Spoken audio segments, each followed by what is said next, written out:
औज़ुबिल्लाहिमिनश्शैतानिर्रजीम बिस्मिल्लाहिर्रहमानिर्रहीम। प्रोग्राम दो टोक के साथ मैं हूं आपका मेजबान मोहम्मद अली। नाजरीन, अटॉर्नी जनरल की जानिब से एक स्टेटमेंट दिया गया कराची के हवाले से कि हुकूमत पाकिस्तान के पास कराची के मसाइल के हल के लिए, कराची की बेहतरी के लिए और कराची वालों को उनके हुकूक फराहम करने के लिए कोई आईनी ऑप्शन मौजूद है। यह स्टेटमेंट कल का है, लेकिन उन्होंने ये बात जरूर कही कि इस ऑप्शन को अभी हम खुलकर ना ऑपोजिशन के सामने बयान करेंगे, ना मीडिया के सामने बयान करेंगे और ना ही हम इसका प्रचार करने के मूड में दिखाई देते हैं। यह हो गया कल का स्टेटमेंट। और आज पाकिस्तान पीपल्स पार्टी के सीनियर रहनुमा नैयर बुखारी साहब ने वजाहत मांग ली है कि जरा विफाक और अटॉर्नी जनरल साहब आके असेंबली में इस चीज की वजाहत करें कि कराची के लिए उनके पास आईनी ऑप्शन कौन सा मौजूद है।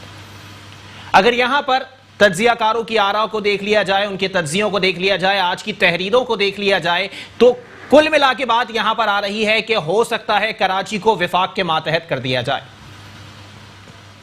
गुज़िश्ता रोज हलीम आदिल शेख साहब का भी एक स्टेटमेंट मंजर आम पर आया। चैनल से बात करते हुए उन्होंने ये बात कही कि जी हम कराची को सूबा बनाने में कोई इंटरेस्ट नहीं रखते। कराची को अगर सही मानों में उनके हुकूक दे दिए जाएं तो जी कुल मिला के सूरत हाल ये होगी कि कराची को विफाक के अंडर कर दिया जाएगा।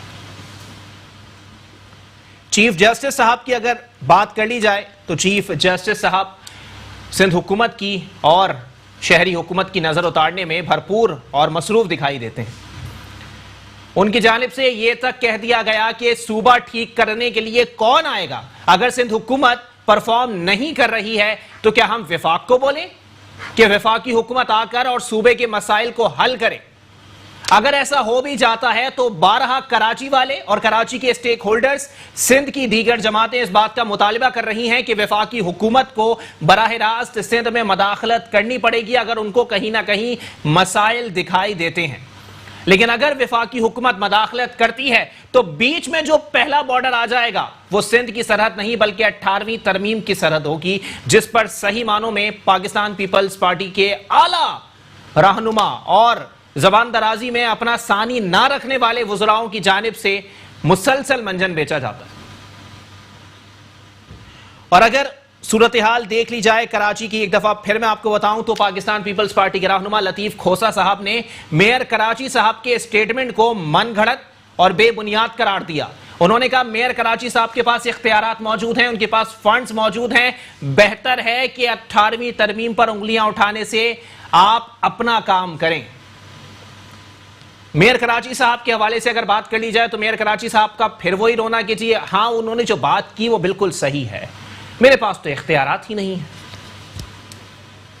अब उस पर 12 इसी प्लेटफॉर्म से ये सवाल मैं पूछता रहा हूं कि जनाबे वाला वो जो एडीबी की मत के अंदर 15 अरब रुपए कराची वालों को नजर अल्लाह नियाज हुसैन दिए गए थे कि जी 700 मंसूबे शुरू कर लिए जाएं, वो 15 अरब रुपए कहां चले गए? क्या उन 15 अरब रुपए से कोई एक मंसूबा भी कराची में शुरू हुआ है? चलें छोड़ दें, पाकिस्तान पीपल्स पार्टी की बात कर लें। पाकिस्तान पीपल्स पार्टी की अगर मैं बात कर लूं तो जी Pakistan Tehreek Insaf, grand democratic alliance और दीगर हिज़्ब इख्तिलाफ की जमातें यही बात कर रही हैं कि कराची से स्टेक और मैंडेट ना मिलने की वजह से पाकिस्तान पीपल्स पार्टी का रवैया ऐसा है। मैं उन तमाम बातों की तरदीद करता हूं। उसकी वजह दरअसल यह है कि जी अगर कराची के साथ सौतेली मां जैसा सुलूक है तो सिंध में कौन सा पेरिस बना दिया जी? इंटीरियर सिंध के अंदर सूरत हाल की इतनी अच्छी हो चुकी है कि वहां से नजरें हटाकर और कराची के ऊपर नजरें मरकूज की जा रही हैं। अल्लाह जानता है कि कौन सी अबीलें या कौन से फरिश्ते आके सिंध के मसाइल को हल करेंगे, क्योंकि लतीफ खोसा साहब ने कल मीडिया के नुमाइंदों से भी इस बात का शिकवा किया कि आप लोग कराची दिखाते रहते हैं, कभी लाहौर भी दिखा दिया करें। लाहौर के अंदर भी पानी आता है तो जी गाड़ी डूब जाती है। इसी पर बात करेंगे। हमारे साथ सबसे पहले तशरीफ रखते हैं पाकिस्तान पीपल्स पार्टी से आपका ताल्लुक है राना गुलजार ताज साहब। बहुत शुक्रिया राना साहब, आपने अपना कीमती वक्त इनायत किया। जबकि ग्रैंड डेमोक्रेटिक अलायंस से मेरे साथ मौजूद हैं मेंबर कोर कमेटी हैं मखदूम मोहसिन साहब। बहुत शुक्रिया मोहसिन भाई, आपने भी अपना कीमती वक्त इनायत किया। जबकि सोशल एक्टिविस्ट हैं, एनालिस्ट हैं, यूथ एक्टिविस्ट हैं फहीम अबड़ो साहब भी मेरे साथ मौजूद हैं। बहुत शुक्रिया डॉक्टर साहब, आपने भी अपना कीमती वक्त इनायत किया। राना साहब, गुफ्तगू का आगाज मैं आपसे करूं। सर चीफ जस्टिस साहब के जो स्टेटमेंट्स या जो जिसे कहते हैं रिमार्क्स आ रहे हैं वो आप लोगों के हक में नहीं है। सही मानों में अगर उनको जांच लिया जाए तो उसका नजरिया यह निकलता है कि आप लोगों ने सिंध के साथ 12 सालों में इंसाफ नहीं किया। शुक्रिया मोहम्मद अली भाई। देखिए, सबसे पहली बात तो आज 14 अगस्त 2 घंटे बाद हो रही है 73वां यौम आज़ादी मुबारक पूरी कौम को। आपने सही फरमाया। देखिए, चीफ साहब ने जो कुछ कहा, चीफ साहब बादशाह आदमी है और चीफ साहब जो हैं जो भी कुछ कहा है उन्होंने, उनके पास शवाहिद होंगे और उन्होंने ये बात कही है। मैं गुजारिश ये करता चलूँ कि देखिए, ये एक एडमिनिस्ट्रेशन इश्यूज़ हैं। ये जितनी भी चीज़ें हैं, इसमें कोरोना का भी एक केस आया था ईद से पहले, तो उसके अंदर भी चीफ साहब ने एक्शन लिया था। हाई कोर्ट ने जो है वो तमाम बाज़ार खोल दिए और उन्होंने कहा कि नहीं जी कोई कोरोना नहीं है और बाज़ार खोल दें। तो फैसले पे मनोवन अमल हुआ, खोला गया। उसके सम्राट क्या निकले? उसके सम्राट ये निकले ईद के बाद कि कितनी अमवात और कितनी तेज़ी से ये चीज़ें हुई। ठीक है, वक्त हुआ, गुजर गया। देखिए जनाबे वाला, काम बिल्कुल हुए हैं। चीफ साहब ने कहा और बहुत सी जमातें जो कह रही हैं, जमातों की हर जमात की अपनी आरा है। तो हम ये कहते हैं कि अगर हमने कोई काम नहीं किया तो जाहिर सी बात है, शहर में इतने काम, इतने प्रोजेक्ट हुए हैं, ये किसने बनाए हैं? ये पीपल्स पार्टी ने बनाए हैं। बेकायदगी बिल्कुल हुई होगी, काम हुआ है तो बेकायदगी हुई है ना, उस पर इन्वेस्टिगेशन होनी चाहिए कि बेकायदगियाँ कैसे हुई। NDA में कराची में आए, नालों की सफाई की, शुक्रिया, मेहरबानी, वो आए, उन्होंने काम किया। इसमें कहीं ज़्यादा काम सिविल सोसाइटी भी कर रही है, एदी, छिपा, बहुत सारे लोग हैं वो भी कर रहे हैं। पीपुल्स पार्टी भी अपना किरदार अदा कर रही है, वो कि हमें कहीं ज्यादा खुशाइंद है। देखिए मेरी बात सुनिए, देखिए जब उनको भेजा गया, जमा कराई आप लोगों ने कि जी अगर सही मानों में नाले साहब जो है वो एनडीए में कर रहा तो उसको करने दें, आपने कहा नहीं जी उनको उठा के सिंध हुकूमत को दे दिया जाए। मुस्तरद हो गई आज वो दरखास्त आपकी, मुस्तरद हुई ना जी। देखिए काम तो वो सिंध हुकूमत का ही था ना, लेकिन उनको दे दी गई, उन्होंने किया, ठीक है, रोक तो नहीं सकते, वो हमारा इदारा है, फोर्स हमारा इदारा है, उनको दिया है, उन्होंने किया, लेकिन काम किसका है? सिंध हुकूमत का है। सूबे में हमारी हुकूमत है, सूबाई गवर्नमेंट मौजूद है। मेयर साहब हमारे फरमा रहे हैं कि जी मेरे पास इख्तियारात नहीं है जी, ठीक है जी। मेयर साहब के पास इख्तियारात उसी रोज से नहीं है जब से उन्होंने हल्फ उठाया था, वो यही रो रहे हैं। जनाब मशीनरी भी मौजूद है, आपके पास पूरा स्टाफ मौजूद है, पूरा सिस्टम मौजूद है, आप उस मशीनरी को यूज़ कीजिए, उस स्टाफ को यूज़ कीजिए, काम वो करेंगे, ताकि आप कौम को भी बता सकते हैं कि देखिए जी हमारे पास पैसे नहीं हैं लेकिन हम उसके बावजूद ये काम कर रहे हैं। वो नहीं कर रहे। ये आपको बता दूं, लांडी में जो ईस्ट मेरे ख्याल कुरंगी का ज़िला है, आप देखिए अरबों रुपए का फ्यूल वहाँ से चला गया। भाई जब गाड़ी नहीं चली तो फ्यूल कहाँ गया? आपके पास इख्तियारात नहीं है। देखिए ये आप सिंध हुकूमत हैं, आप लोग एक रेफरेंस भेज रहे हैं मेयर कराची के खिलाफ जी, अगर हमने फंड्स नहीं दिए हैं तो बेज़ाब्तियां कैसी हो रही हैं, ये फ्यूल कहा जा रहा है, इख्तियारात का रोना रोके भी, अगर पैसे आ जाते हैं तो मंसूबे शुरू क्यों नहीं हो रहे? तो सर हम तो बार बार ये कह रहे हैं ना जी, हम तो बार बार भेज देना सर, हुज्जत तमाम हम तो बार बार कह रहे हैं ना कि इन्वेस्टिगेशन होनी चाहिए। जज साहब आप इन्वेस्टिगेशन कराएं तमाम लोगों की। देखिए ये झगड़ा खत्म हो जाएगा। आज हम पीटीआई वालों को बुरा कहते हैं, पीटीआई वाले हमें बुरा कहते हैं, हम उसको इसको हम एक दूसरे का गिरबान पकड़ने की कोशिशें कर रहे हैं। कोई ऐसा सॉल्यूशन होना चाहिए कि हम किसी का गिरबान न पकड़ें, हम अवाम के वोटों की तज़ील न करने दें और न करें। हम अवाम जो हमसे उम्मीदें वाबस्ता रखती है उसकी उम्मीदों पर पूरा उतरें। ये मैं तमाम लोगों की बात कर रहा हूँ, पीपल्स पार्टी की खाली बात नहीं कर रहा हूँ। तो हमें ये कोशिश करें, चीफ साहब आपने जब ये कदम उठाया है तो कोई ऐसा कदम भी उठा लीजिए कि जो तमाम लोग, अगर ये सब गलत है, इन सब की इन्वेस्टिगेशन होनी चाहिए कि कहाँ कहाँ बेकायदगी है और उन सबको जो है ना एक लाइन में खड़ा कर दें, ताकि जी देखो इन्होंने ये काम किया, इन्होंने ये काम किया, ये गलत किया, अब बोलो जी सही करना है या इन सब का जगह जेल बनती है। चलें ठीक है। मखदूम मोहसिन साहब ग्रैंड डेमोक्रेटिक अलायंस के रहनुमा मेरे साथ मौजूद हैं। मखदूम साहब, जनाबे वाला पहले तो बताइएगा सर कि अगर जो राना साहब ने बात की, क्या आप मुत्तफिक हैं उस बात से? और अगर सिंध में जो है वो 12 साल की हुकूमत में भी भुट्टो को जिंदा करके भी काम नहीं हो रहा, तो फिर आवाम किसके दर पे जाके दरवाजा खटखटाए? देखिए, मैं समझता हूं कि कोर्ट्स कब इंटरवीन करती हैं?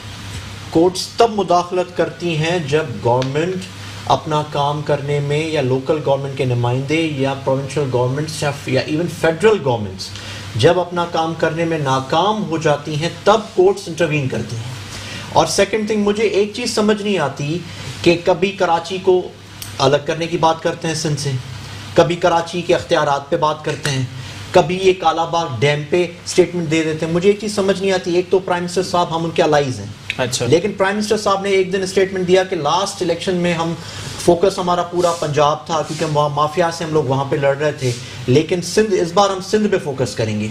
मुझे ये चीज़ मैं समझने से कासिर, चीफ जस्टिस साहब भी यही बोल रहे हैं कि सिंध में हुकूमत माफिया से चला। मैं ये चीज़ समझने से कासिर हूँ कि आप एक तरफ सिंध में पॉलिटिक्स की बात करते हैं कि सिंध में हमें सियासत करनी है, सिंधी लोगों के साथ हमें सियासत करनी, दूसरी तरफ आपके जो अहम मनसबों पे फायज है वो एक तरफ कहते हैं कि कराची को सिंध से अलग किया जाए, कभी कहते हैं कि गवर्नर राज लगा दिया जाए, कभी गैर जमहूरी बात करते हैं। मुझे ये चीज़ समझ नहीं आती। अब जैसे आपने कहा कि कल एक पीटीआई के रहनुमा ने कहा कि हम कराची के इख्तियारात की बात नहीं कर रहे क्योंकि वो सिंध से वाबस्ता है, उनको पता है कि सिंध की ग्राउंड रियलिटीज़ क्या है। लेकिन जो मिनिस्टर्स, जो फेडरल मिनिस्टर्स, जो उनके रहनुमा जो आउट ऑफ सिंध रहते हैं, वो टीवी पे बैठ के या असेंबली में बैठ के एक बात कर लेते हैं और एक सोशा उठा लेते हैं। मैं समझता हूँ इन सब चीज़ों पे मैं नज़रसानी करनी चाहिए, लेकिन कोर्ट्स इसलिए इंटरवीन कर रही हैं कि हम सारे स्टेक होल्डर्स हैं। देखें, अगर मेयर एमक्यूएम का है, Sindh government is from Peoples Party जी, फेडरल गवर्नमेंट पीटीआई की है, सब मैं समझता हूं कि 18वीं तरमीम के बाद सूबे खुद मुख्तियार हैं, लेकिन 30% 40% अभी भी काफी सारे इदारे हैं जो वफाक के मातहत हैं। ठीक है, सिंध गवर्नमेंट की हम कारकर्दगी। मखदूम साहब, एक सवाल यहां पर यह भी पैदा होता है, आप मुसलसल पीटीआई की नजर उतार रहे हैं ना, मैं जरा उस हवाले से आपसे सवाल कर लूं। बीएनपी मेंगल ने फौरन स्टैंड ले लिया कि जी बलोचिस्तान में तो कुछ नहीं हो रहा, हम हुकूमत से अलहदगी का ऐलान करते हैं। इस तरह का कोई स्टैंड आप भी ले लें? हम लोग सामने रखे, देखें, हमने अपनी रिजर्वेशन सामने रखे हैं। अच्छा। हमारा वाहिद अलायंस था जिन्होंने कंडीशंस नहीं रखी। हमने अच्छा। कहा आप एक अच्छी बात करते हैं, अवाम की बात करते हैं, हम आपके साथ हैं। बीएनपी ने अपनी कंडीशंस रखी, एमक्यूएम ने अपनी कंडीशंस रखी, लेकिन सबसे पहले हमने कोई जाती अपने मफाद या जाती चीजों से हटकर हमने कहा सिंध की तरक्की तो आपका जाती मफाद नहीं है ना? सिंध की तरक्की हमारा कैसे मफाद नहीं है सर? आपका सियासी मफाद है ना सर, जाती मफाद तो नहीं हुआ ना? सिंध की तरक्की हमारा मफाद बिल्कुल है। तो सर अगर सिंध में तरक्की नहीं हो रही तो आप कम से कम ये तो बोले ना कि हम अलहदगी का ऐलान करते हैं। हमने उनकी अपनी रिजर्वेशन सबके सामने रखी है। अच्छा, अब हम चाहते हैं कि सबसे पहले तो हमें इस चीज पे एतराज है कि जो कराची और को सिंध से अलग करने की बात कर, सबसे पहले इस चीज को क्लैरिफाई करें। ठीक है, फिर उसके बाद हम अपना लाए अमल देंगे ना। पहले वो इस चीज को, कराची को ही सिंध से अलग, कराची सिंध का हिस्सा था, है और रहेगा। और सेकंड थिंग, कुछ लोग स्टेटमेंट देते हैं कालाबाग डैम बनेगा।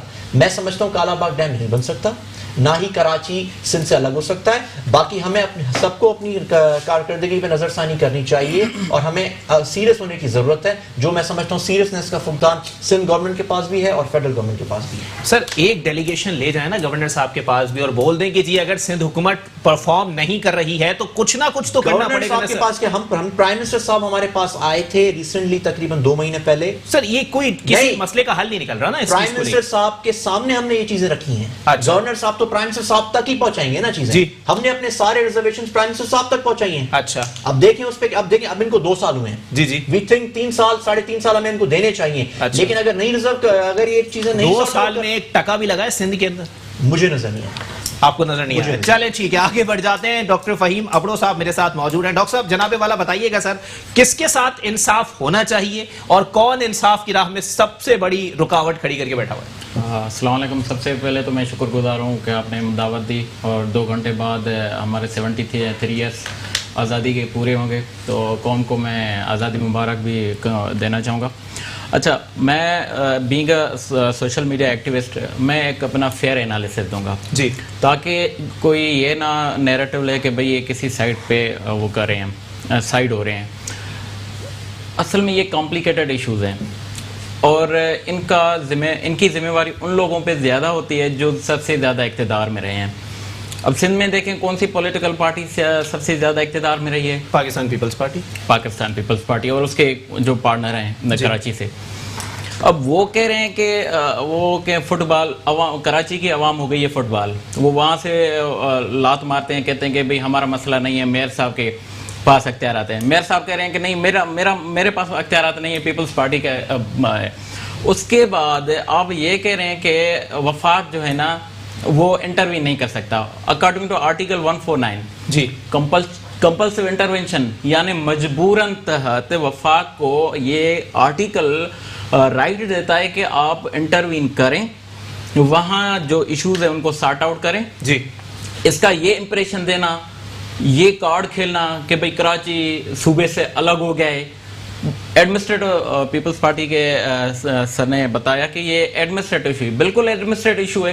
तो आप एक एडमिनिस्ट्रेटिव इशू है जो 149 के तहत वफाक आपको हेल्प आउट कराए, आप तो उसको वेलकम करें, आप उस पर क्यों यानी कि गुस्सा कर रहे हैं? अगर कोई बंदा मुझे आके मेरे हॉस्पिटल मैनेजमेंट में मेरी हेल्प करे तो मैं उसको वेलकम करूंगा ना, या कहूँगा कि भाई मेरी हॉस्पिटल आप लेके जा रहे हो अपने साथ, ये नहीं होता। और सबसे बात ये जो जमहूरियत होती है, जमहूरियत आई थिंक NDMA का आना जमहूरियत के मुंह पे तमाच है।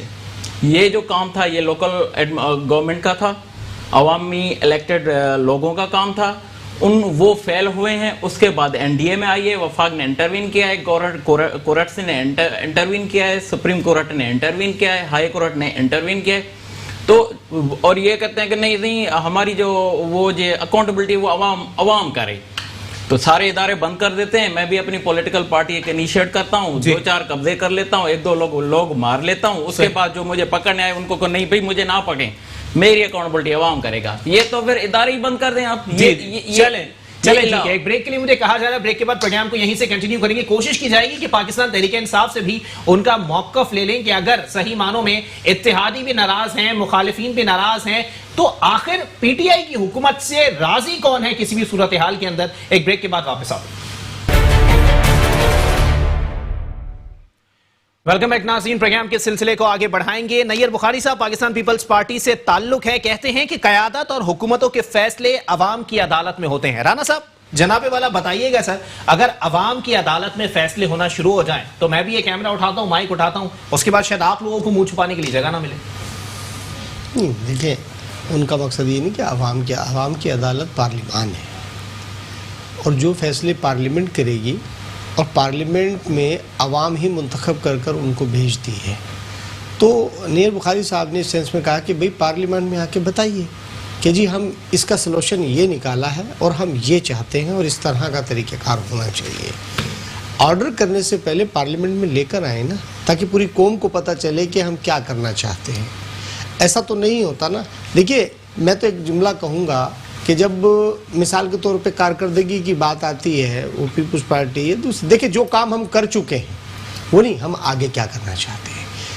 तो वो पूरे सूबे में जैसे खान साहब 8 साल KPK में हो गए, दूसरी जगहों पर भी हैं, अकाउंटेबिलिटी पूरा होना चाहिए कि जी वहाँ क्या हुआ, पंजाब में क्या हुआ, सिंध में क्या हुआ।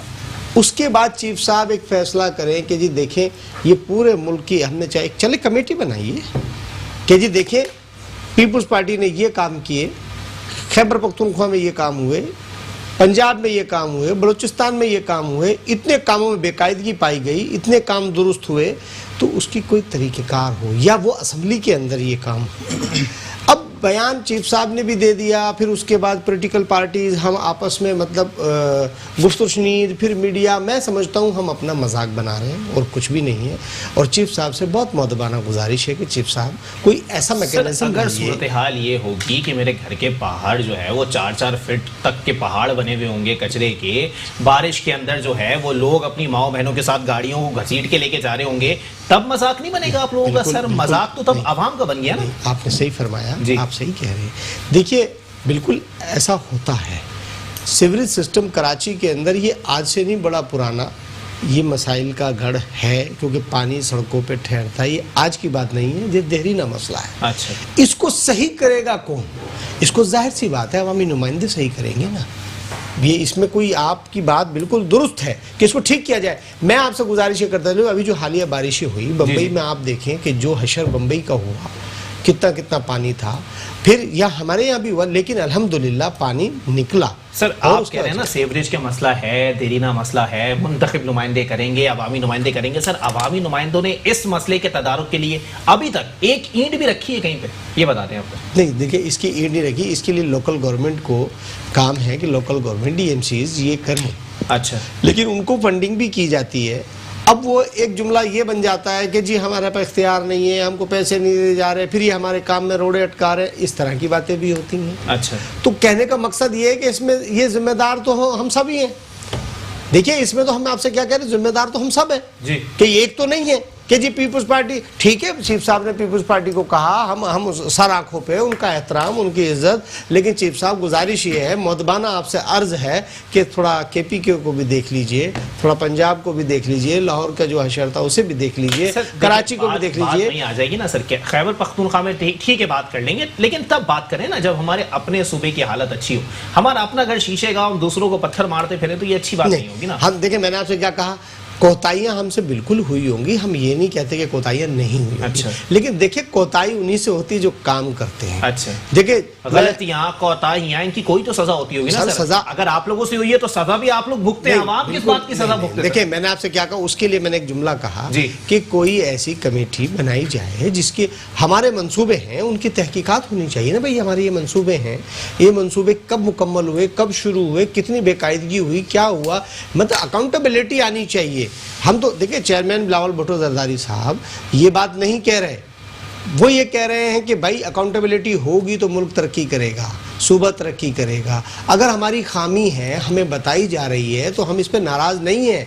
हमें तो पता होना चाहिए भाई हमारी खामी कहाँ है, तो हमें उसे दूर करना है। उसको चेयरमैन साहब एक्शन लेंगे, वजीरों को बोलेंगे ये गलती कैसे हुई है। तो देखिए ये बात, आप गलती की बात कर रहे हैं, जरदारी साहब की मुमकिना पेशी है कि वो नैब में पेश होंगे, उस पर इजलास शुरू हो गए, कॉन्फ्रेंसेस शुरू हो गई, मीटिंग्स शुरू हो गई, ये पहुंचे सारे कारकुनान, मतलब क्यों हर चीज को सर बात का बतंगड़ क्यों बना रहे हैं, क्यों जुलूस क्रिएट? महाजराई की सियासत पाकिस्तान पीपुल्स पार्टी नहीं करती। अच्छा। मैं फिर आपसे करूंगा, देखिए कॉन्फ्रेंस, वो तो एक कॉन्फ्रेंस की चेयरमैन साहब ने तो कहा कि जरदारी साहब जाएंगे, तो जरदारी साहब जाएंगे, ये लफ्ज नहीं कि जी कारकुन पहुंचे। अच्छा, ऐसी बात नहीं है, मतलब कोई कारकुन नहीं होंगे। देखिए मैं आपसे कहता हूं, फिर मैं आपसे गुजारिश कर रहा हूं कि अगर कोई जाती तौर पे कारकुन जाना चाहता है तो जाए, लेकिन पार्टी रिस्ट्रिक्शन नहीं दे रही कि पहुंचे, नहीं, ऐसा काम हम नहीं करेंगे। अच्छा। अदालतों का एहतराम, मैं फिर कह रहा हूं कि हमारे सर आंखों पे, और हमने पीपुल्स पार्टी ने हमेशा अदालतों का एहतराम किया है, और पीपुल्स पार्टी ने अदालती फैसलों का भी एहतराम किया है। इसके लिए हमारा प्राइम मिनिस्टर ने भी देखें,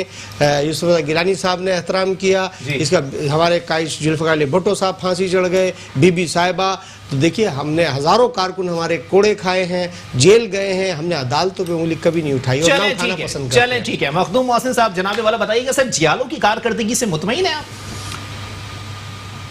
देखें मैं तो समझता हूँ जाती जवाब दे रहे हैं, पॉलिटिकल जवाब ना दें। नहीं, आप पॉलिटिकल स्टेटमेंट ही मैं दूंगा जी। बात दरअसल ये है कि आपने जैसे अवामी अदालत की बात की जी, आप मुझे एक चीज बताएं, चलें ये नायल हैं, करप्ट हैं, बदतर हैं, ठीक है, मैं मेरा कोई इनसे कोई ताल्लुक नहीं, सिंध गवर्नमेंट से मेरा कोई ताल्लुक नहीं, ठीक है, लेकिन इशू इज दैट कि आप मुझे बताओ, आप आवाम से भी सवाल करें कि आप जब एक चीज़ आपके सामने बार बार एक गलत एक्सपीरियंस आपके सामने हो रहा है, तो आप ऐसे लोगों को बार बार इलेक्ट करते क्यों हैं? जब ये 5 साल के बाद आपकी अदालत में आते हैं, आप इनसे सवाल क्यों नहीं करते, आप इनको इलेक्ट क्यों करते हैं आप? लेकिन देखिए आज मैं फेडरल गवर्नमेंट पे तनकीद कर रहा था, लेकिन ये भी सच है कि सिंध को भी उन्होंने पेरिस नहीं बनाया। सिंध की जो हालत है वो आपके सामने है जी। सिंध पे तो माजरत के साथ कहना, सिंध की बेटियों को और औरतों को इन्होंने भीख मांगने पे मजबूर कर दिया है।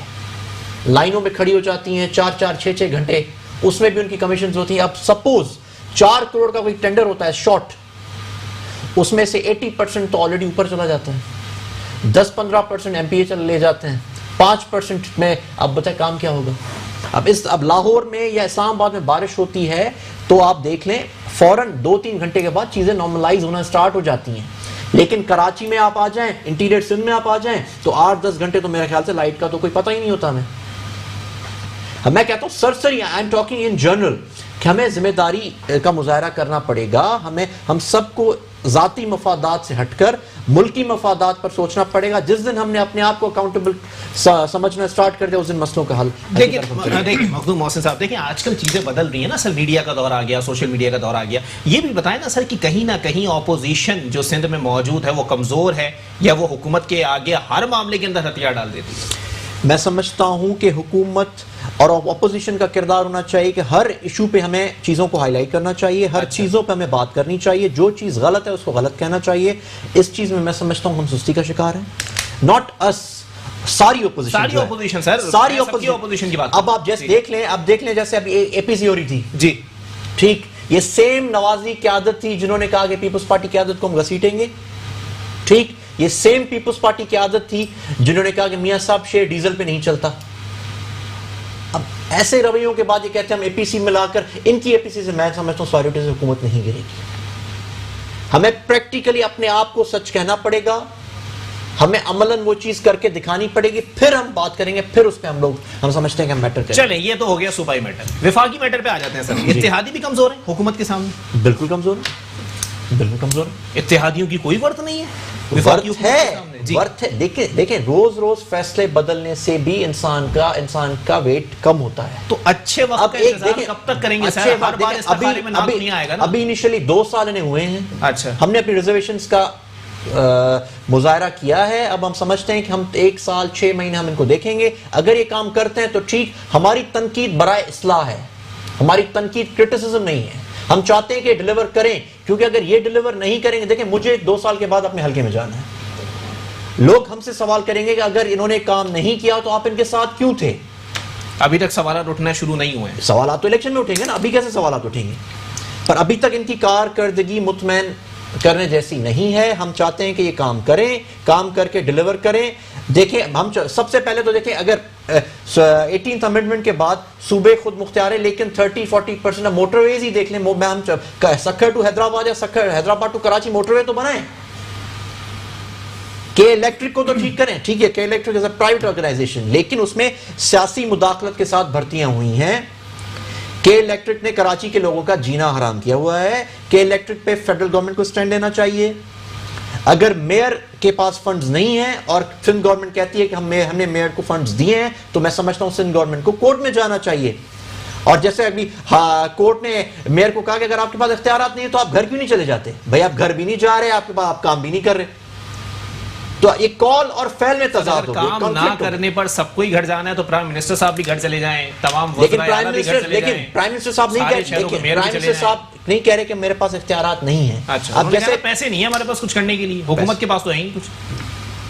कब का है प्राइम मिनिस्टर? मुतादिद बार कह चुके हैं इनके वज़रा नहीं, लेकिन प्राइम मिनिस्टर साहब ने ये कभी नहीं कहा कि मेरे पास इख्तियारात नहीं है। जैसे ना ही सिंध गवर्नमेंट ने कहा है, ना ही पंजाब गवर्नमेंट ने कहा है, ना किसी सूबा किसी गवर्नर ने कहा। ये बात सिर्फ मेयर कराची कहता है। सर 162 अरब रुपए पिछले साल काटे थे, 200 अरब रुपए इस साल काटे, लेकिन इख्तियारात की बात नहीं हो रही। लेकिन उसके बाद भी आप देखें कितने उनके पास मौजूद है, लेकिन इससे डबल फिर भी उनके पास होंगे।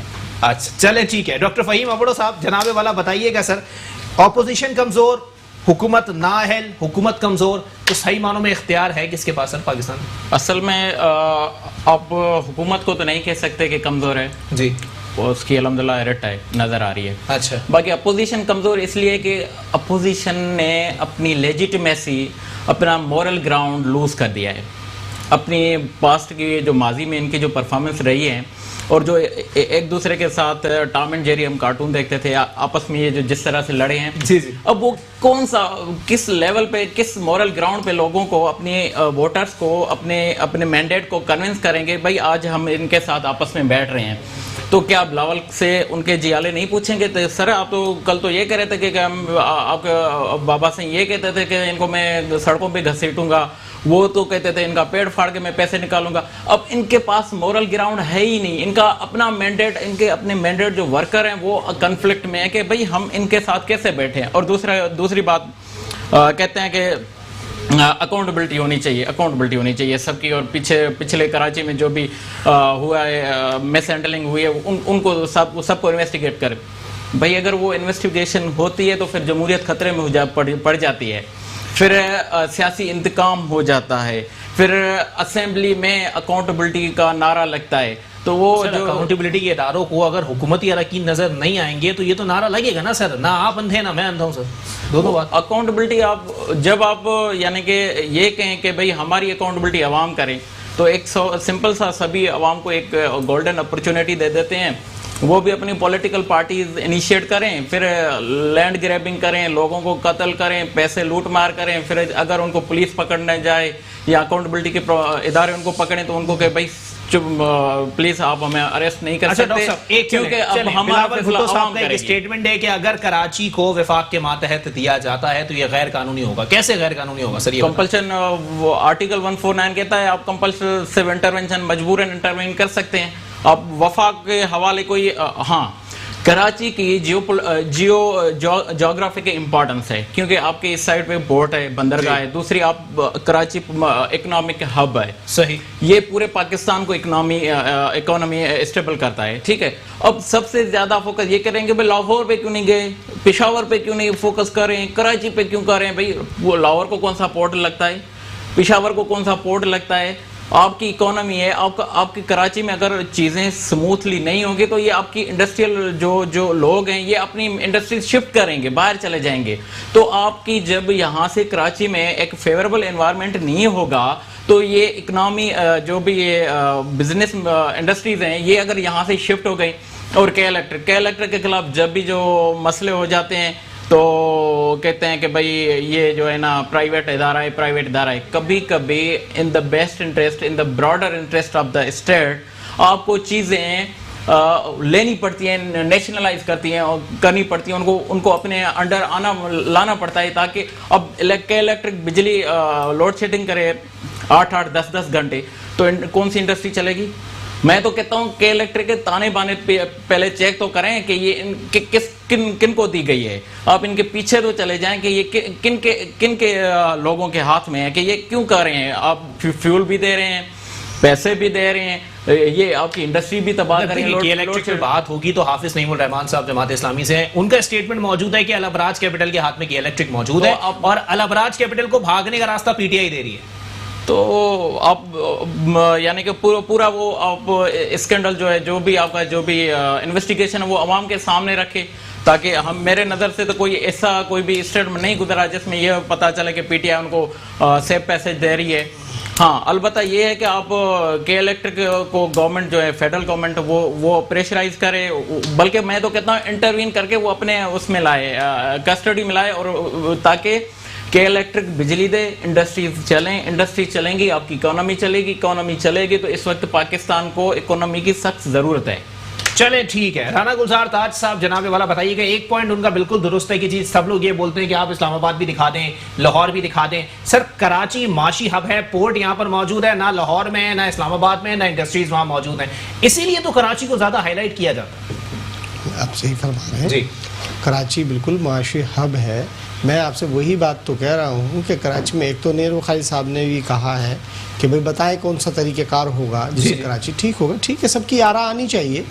जहाँ तक इलेक्ट्रिक का मसला है कि इलेक्ट्रिक का, तो के इलेक्ट्रिक के ऊपर वाकई नज़रसानी होनी चाहिए, इसको सरकारी तहवील में लेना चाहिए, और क्योंकि जब तक ये दुरुस्त नहीं होगा तो मईशत मुस्तहकम नहीं होगी। बिल्कुल। दूसरी बात कि जो महंगाई का एक इशू है, महंगाई का इशू ये है कि जो आटा, चीनी आप देखें 104 रुपए की। बहरान का जिम्मेदार आपको करार दे रहे हैं सिंध हुकूमत को। सर, लाहौर में हम हैं सर, वो तो कह रहे हैं बहरान आपकी वजह से। लाहौर में जी, पंजाब में हमारी पाकिस्तान पीपल्स पार्टी की वजह से। पंजाब में हमारी वजह से होगा। ये बात स्टेटमेंट मैंने खुद पढ़ा है सर, खैबर पख्तूनख्वा में हमारी वजह से होगा। सर, मैं पूरे पाकिस्तान की बात कर रहा हूँ कि आटे का कितना बहरान, कितनी महंगाई है, चीनी की कितनी किल्लत महंगाई, पेट्रोल को आप देखें, गरीब आदमी भूख से मर रहा है। आप जितने सरकारी इदारे हैं, आपने सरकारी तहवील में लेने से तो आप गए, आप उनको प्राइवेट कर रहे हैं। स्टील मिल बहुत से 1 करोड़ नौकरी, मफाद में कोई एकदम सर, मैंने आपसे कहा 1 करोड़ नौकरी, अच्छा 45 से 50 लाख लोग बेरोजगार हो गए। ठीक है, तो बात यह है कि चीफ साहब बिल्कुल शो मोटो एक्शन ले लें, आप मेहरबानी कर लें। सर, मुल्की मफाद की बात है, जब तक गरीब खुशहाल नहीं होगा मुल्क तरक्की कैसे करेगा, इकोनॉमी सही नहीं होगी मुल्क तरक्की कैसे करेगा। देखिए, जब तमाम चीजें दुरुस्त नहीं होंगी तो हम कैसे तरक्की करेंगे। आपको ये नहीं लगता कि सर बिलावल भुट्टो साहब को वो लात मार देनी चाहिए जो उन्होंने कही थी कि जी मैं लात मार के हुकूमत को गिरा दूंगा। अगर इतनी बुरी हुकूमत लात मारे गिरा दें, हर बिल भी पास हो रहा है कौमी असेंबली से और अपोजिशन भी चल रही है, अल्लाह खैर से। देखिए जनाब, मैंने आपसे कहा मैं तो ये बात नहीं कह सकूंगा, ये तो चेयरमैन साहब बताएंगे कि उन्होंने किस सेंस में बात की थी, तो चेयरमैन साहब बताएंगे। मैं गुजारिश आपसे ये कर रहा हूँ कि बिल्कुल सूरत हाल जो है, इस सूरत हाल को सही करने के लिए संजीदगी से सोचना चाहिए, तमाम पॉलिटिकल पार्टीज को सोचना चाहिए। सबसे पहले मैंने आपसे कहा कि बेरोजगारी और महंगाई जो है वो बड़ी उरूज पर है, बेरोजगारी भी उरूज पर है और महंगाई भी बड़ी उरूज पे है, तो इसको कंट्रोल करना चाहिए। अगर चीफ साहब एक्शन भी ले रहे हैं तो इसमें भी मदद करें, ताकि ये जो चीनी और आटा और ये जो गरीब आदमी है, दाल है, ये इस महंगाई है, लेकिन बयान से काम नहीं चलेगा सर, इस पे एक्शन से काम चलेगा कि इससे ऐसे ये मसाइल हल होंगे। चलें, आखिरी सवाल से फिर मैं आगे बढ़ूंगा।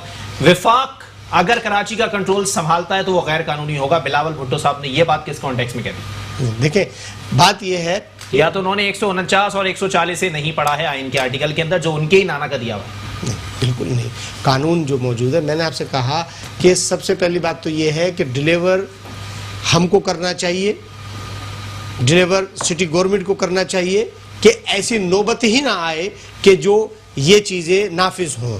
तो जो फुकदान है उसको दूर करना चाहिए और वो हमारी जिम्मेदारी बनती है कि हम उस फुकदान को दूर करें जो मसाइल है। आप लोग काम कर नहीं रहे, जब सूरत हाल खराब हो जाती है तो डिजास्टर उठा के जीम पे डाल दिया जाता है, या तो जर्नल आएगा या जज आएगा। सर ऐसी बात नहीं है कि हम काम नहीं कर सकते, अल्हम्दुलिल्लाह काम कर सकते हैं।